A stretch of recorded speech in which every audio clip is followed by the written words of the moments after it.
Quero fazer uma curiosidade. Quando tá muito quente, a culpa é sempre do possível aquecimento global. E quando tá muito frio, como é que se chama? Aquecimento global.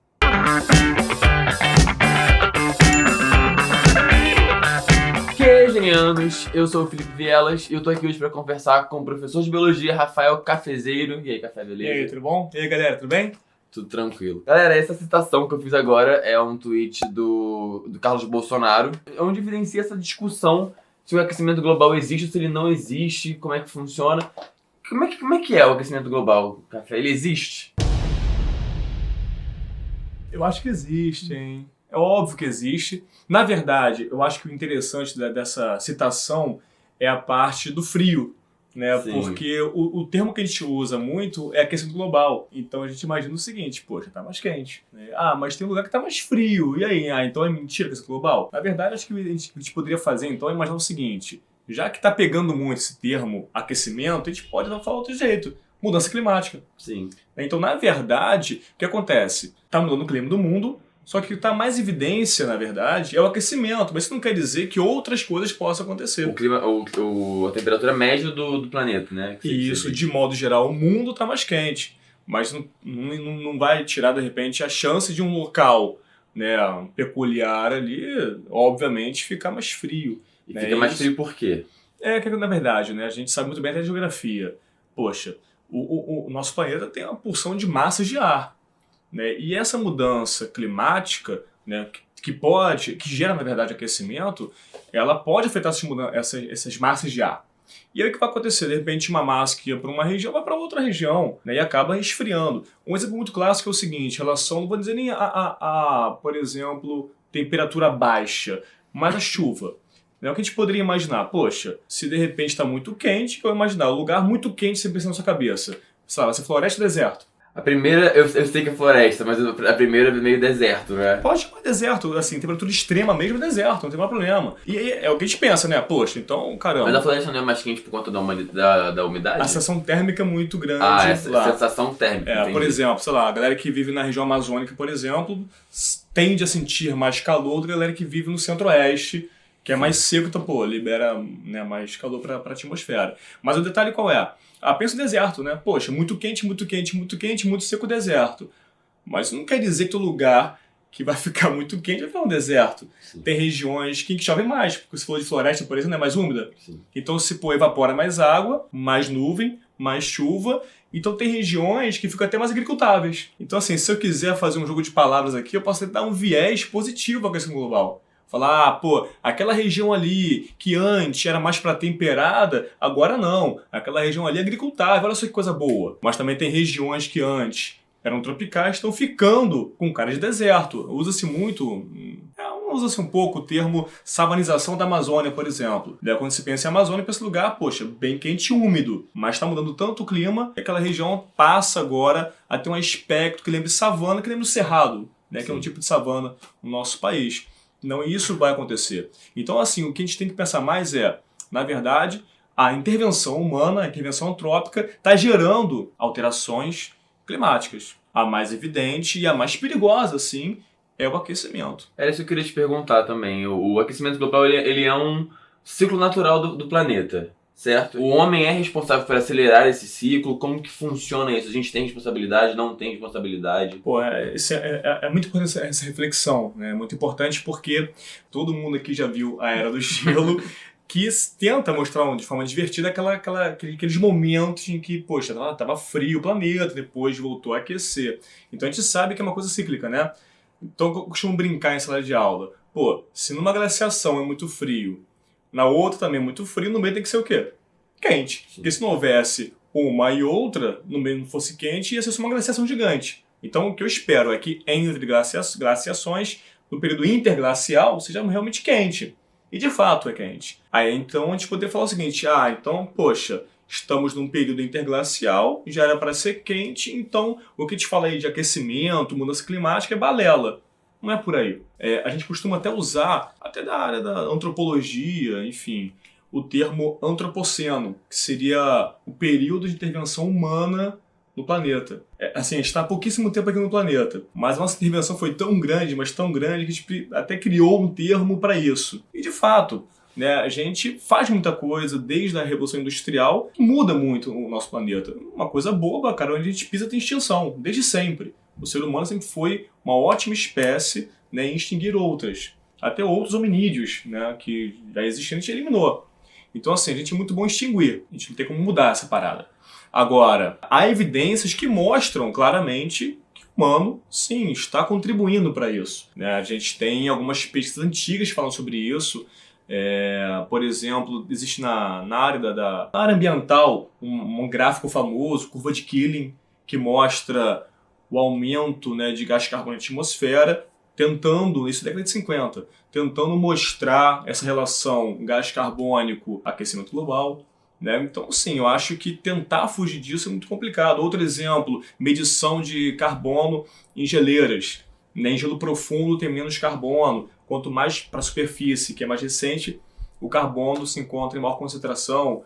Então, assim, a gente percebe claramente algumas evidências de que a nossa intervenção é imensa. Eu, atualmente, até como falo pessoal mesmo, assim dizendo, eu tenho olhado muito para o lado do nossos hábitos, né? No meu caso, o hábito alimentar. Eu tenho pensando muito nisso. Adianto, não vou virar vegano. Não, nem eu. É muito difícil para mim. Eu gostaria de conseguir, mas não vou. Mas a minha intenção é, nos próximos meses, algo do tipo, reduzir o consumo de carne. Eu tenho visto muita gente tendo o dia sem carne e depois que se acostuma aumenta para 2. Não é cortar carne radicalmente, mas é tentar fazer alguns dias da semana de não consumo de carne. Porque vamos só lembrar pra galera de casa, né? A gente sabe que um dos grandes vilões é o gás metano, né? Que é liberado pelo gado, em grande parte, não só, né? Em grande parte. Então, assim, aquilo tem mais boi no Brasil do que gente. Então, óbvio que se eu continuar comprando a carne, eu vou estimular o consumo a sua produção, né? E aí, produzir gado, criar o gado, demanda muita coisa. Primeiramente, água pra caramba. Segundo, espaço, em grande parte. Então tem que desmatar. Aí, já tirou planta que ama pegar o gás carbônico e guardar. E outra coisa, isso também estimula, em grande parte, a agricultura. Porque a gente vai plantar pra caramba para poder fornecer alimento pro boi. E plantar, além de tirar a planta, né, floresta, por exemplo, também usa fertilizante, que libera óxido nitroso, que também é gás de efeito estufa. O ciclo... É absurdo. Então acho que a gente poderia tentar, cara. Eu vou tentar, eu prometo. Eu também tô nas pegadas. Comer menos carne para frear um pouco esse mercado. Me desculpe se você vive disso, mas a gente tem que se adaptar aos novos tempos para frear um pouco. E aí a gente já entendeu que o aquecimento global, ou a mudança climática, é um ciclo natural e que ele está em aceleração. Quais são as consequências direta ou urgente dessa aceleração desse aquecimento e desse esfriamento, dessa mudança? Vou fazer uma pergunta para você. E... Vem cá, você teria coragem de comer inseto? Não. Nem para contribuir o planeta, assim, para ajudar o planeta Terra a comer os insetos? Eu tenho coragem de parar de comer carne, agora comer inseto. Isso é uma parada que é muito interessante, né? Eu há pouco tempo passei a seguir... Vale a pena a galera fazer isso também, seguir páginas legais, né, no Twitter, ou no meu caso foi no Instagram. Eu sigo há um tempinho já a ONU, aí tem a ONU Meio Ambiente, né, que tem assim, umas páginas muito legais, né, coisa rapidinha, você vê rápido, e ela falando sobre o mercado de inseto que está crescendo assim, absurdamente, valendo já alguns bilhões de dólares, que tenta substituir em grande parte a pecuária. Isso é muito legal porque, pensa em inseto é muito pequeno, então ele demanda pouquíssimo espaço. Outra coisa bacana é que a concentração de proteína por grama no inseto é muito maior do que na carne. Então ela alimenta muito mais de forma proteica do que a própria carne. Então é algo... Mas ele tem o efeito ECA, né? O efeito ECA ele é difícil de superar. Não dá. Aí não dá pra salvar o planeta. Não, dá. A gente para de comer carne. Mas você vai ver, daqui uns... Dois anos. Uma iguaria, um grilo. Exatamente, cara. Vale a pena. Mas você falar uma parada aí, fala aí. Quer falar, sei lá. Eu me perdi. Tô com nojo. Quais eram os efeitos urgentes do aceleramento do aquecimento global? Sim. A gente sabe vários, né? Isso, eu como biólogo sempre fico muito atento à parte ecológica, ambiental, mas não bem só por isso. Tem a parte econômica também. Mas... a gente pensa logo em extinção. Imagina, de repente, um anfíbio que está acostumado há um bom tempo, milhares de anos, aquela temperatura, aquela umidade, aquela região, e aí em 100 anos muda drasticamente aquele ponto. né? E o bicho não tem tempo de se espalhar para outras regiões, né? Porque Ou se adaptar, né? a evolução tem o seu custo, que é o tempo. Eu costumo dizer que a natureza é muito criativa, né? Porque ela dá o seu jeitinho às vezes, mas isso demanda tempo. Então um animal que demanda um ambiente úmido pode não suportar esses novos ambientes, né? Até porque a pele do bicho é muito fina. É um exemplo bem marcante de extinção. Acontece demais. Publicação científica mesmo mostrando diminuição de alguns tipos de anfíbios. Porque assim, né, tipo, como o ciclo é natural, ele acontece no tempo que ele certo, as espécies têm como se adaptar. Uma vez que acelera, elas ficam... Não tem o custo do tempo para se adaptar e acaba só se extinguindo. A gente não pode esquecer, é sempre perguntar os contrapontos, né? Isso é muito importante. Não acha também que, poxa, então um biólogo quer salvar o mundo. Você acha então café que o que a gente puder aí, a gente vai tentar salvar. Não, eu entendo, qualquer biólogo sabe disso. Você quer salvar o mundo, café? Um pouquinho. Que bom. Mas assim, onde quero chegar, né? Eu entendo que extinção vai acontecer. Até porque ela é natural. Né? A gente sabe que muito antes da gente aparecer, houve extinção. Né? Então já existia. Agora o que a gente tenta fazer, tem até uma área da biologia que trata disso, que é a biologia da conservação, poxa, onde a gente pisar, tentar levar o menor impacto possível. É o que a gente tenta fazer. Já que a gente vai causar extinção, beleza, não tem muito jeito, né? Faz parte da natureza isso. Agora é tentar minimizar, né, esse tipo de situação. E também não usar isso como desculpa, como do tipo, já que vai ficar extinto mesmo, bora... Não, porque... Então é horrível também. Se a pessoa não gosta de ecologia, não gosta de ambiente, não liga pra nada, que seja pelo menos egoísta. Pode ser egoísta. Mesmo sendo egoísta, você vai conseguir entender que poupar é fundamental. Quer ver um exemplo bem bobo? Abelha. Cara, eu não sei de cabeça, mas algo próximo de 10%, se eu não me engano, da produção de café. Eu decorei porque era café. Cara, depende de abelha. Estou dando um tipo de cultivo só, né? Tem vários outros. Então, assim, tem que mostrar isso, o impacto que a abelha faz na agricultura. Então, mesmo que a pessoa não ligue nada para a natureza e pense em dinheiro, né, ou algo do tipo, poupar é importante. Então, assim, desaparecer a abelha que está desaparecendo, por N motivos, em função do aquecimento, enfim, algo mais além, mais abrangente, causa N problemas, né, inclusive econômicos. A gente tem visto aí nas redes sociais, né, crescendo cada vez mais, um movimento de negar e questionar a existência do aquecimento global. Fala um pouco desse processo pra gente. Cara, eu queria até entender se a área da psicologia, algo do tipo, explica isso, né? Por que o humano gosta de, sei lá, tentar procurar outros caminhos que, às vezes, já foram batidos, já foram derrubados, né? É óbvio que nada contra a pessoa ter o direito de questionar e pesquisar e procurar, mas eu acho que tem alguns que já são muito claros. Um exemplo que eu acho muito legal, tem tempo, isso, década de 60, lá nos Estados Unidos, em relação ao chumbo, por exemplo.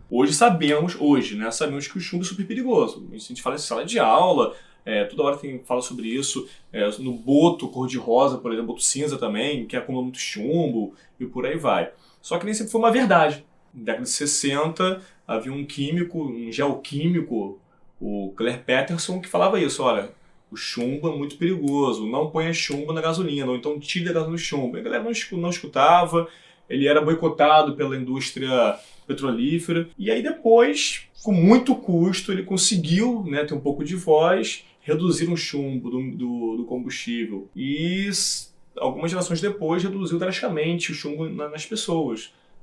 Causa um mal absurdo na comunicação entre neurônios, algo do tipo. Né? Eu acho que há muitas evidências já hoje, muita pesquisa, mostrando que é um fato. Para mim, né, negar isso deve ter um porquê. Sei lá, eu quero dar uma força ao desmatamento. Então, a aquecimento global é uma mentira. Então, isso, continua desmatando aí. Tá ok, e por aí vai. Sempre um motivo financeiro por trás, né? Para fechar, Café, eu queria... Qual é o maior perigo de negar o aquecimento global? A mudança climática? Para mim, um grande perigo é interromper a reflexão. Porque se a gente começa a dar espaço a esse tipo de pensamento, a galera começa a ficar tranquila. Então, vou viver aqui como se não tivesse amanhã, esgotar recursos, ninguém mais pensa de forma coletiva, porque é isso. O que a gente faz aqui hoje impacta, às vezes a gente nem vai enxergar esse impacto. O que a gente começa aqui, esse bate-papo que a gente está tendo aqui hoje, pode ter um reflexo daqui a alguns anos, porque vai mexer com uma pessoa que hoje é jovem, que vai criar uma família daqui a, sei lá, 10, 20 anos, e aí vai ensinar e passar adiante. Então, assim, eu acho que negar o grande mal é interromper a reflexão, interromper a autocrítica. E, poxa, eu sempre costumo criticar muitas gerações, mas eu acho que essa vindo agora, óbvio que sempre tem problemas e tal, é mais crítica, eu acho que é mais consciente, luta muito mais, às vezes até poderia lutar mais, é óbvio, mas luta mais que a minha. Eu só tenho plena certeza. Então, assim, de qualquer jeito, eu acho que já estão de parabéns, a galera tá de parabéns. Tá procurando, canudinho já tá mudando, saco pasto tá mudando, e a galera tem acatado isso. Então, assim, eu acho que vale reforço positivo também, né? Não ficar também só criticando, vendo o lado ruim do que tá acontecendo atualmente. Então, sim, há bons movimentos e acho que a galera tem que continuar propagando e não desistir. Se informar das alternativas que tem para essas pequenas mudanças, assim como a carne tem copos retornáveis que são dobráveis, que você pode usar no lugar do copo de plástico. Eu concordo que a nova geração tá vindo com muito mais pegada de cuidado ambiental, assim, do que... E várias outras pegadas que, assim, na boa, não existiam quando eu era aluno. Não existiam. Isso é maneiro. Agora, sim, pra fechar, eu falei, era pra fechar aquela hora, mas agora que é pra fechar. Tem uma parte do programa que se chama Genialidade, que é a indicação de alguma coisa sobre o tema que possa ajudar na reflexão deles em relação a isso. Você tem alguma indicação pra dar? Olha, eu acho muito bacana, sempre que puder, dar uma olhada no IBGE. Cara, a gente ignora. Tem mapas maravilhosos ali, tem informações técnicas maravilhosas ali. E outra que a gente fala muito pouco, a Embrapa. Há muita pesquisa legal. Você digita algum assunto, por exemplo, sei lá, fertilizante Embrapa. Vai ter coisa legal pra você dar uma olhada, pra esclarecer. E nem sempre é muito técnico. Você pode encontrar informação... O que é a Embrapa? A Embrapa, pra quem não conhece, é um centro de pesquisa que abrange vários setores, a solo, a agricultura, não é isso? E sempre tenta, né, organizar manejo de forma sustentável ou dar ideias. Né? Por exemplo, a Embrapa criou no laboratório desde 70, vírus que infectam algumas pragas. Isso para evitar o uso de controle químico, por exemplo. Né? Então, assim, eu acho que vale a pena visitar essas instituições. Então essa é a genialidade do vídeo, galera. Espero que vocês tenham gostado. Se inscreve no canal, curte o vídeo, escuta o nosso podcast, Nerds do QG Café também tá lá falando sempre. É muito maneiro. Segue a gente em tudo, Instagram, Twitter, Facebook, que a gente tá sempre lá colocando informação nova pra você ficar com o melhor conteúdo pra se preparar pro Enem e pra vida. Isso aí. Beleza? Valeu, galera. Tchau, tchau. Tchau.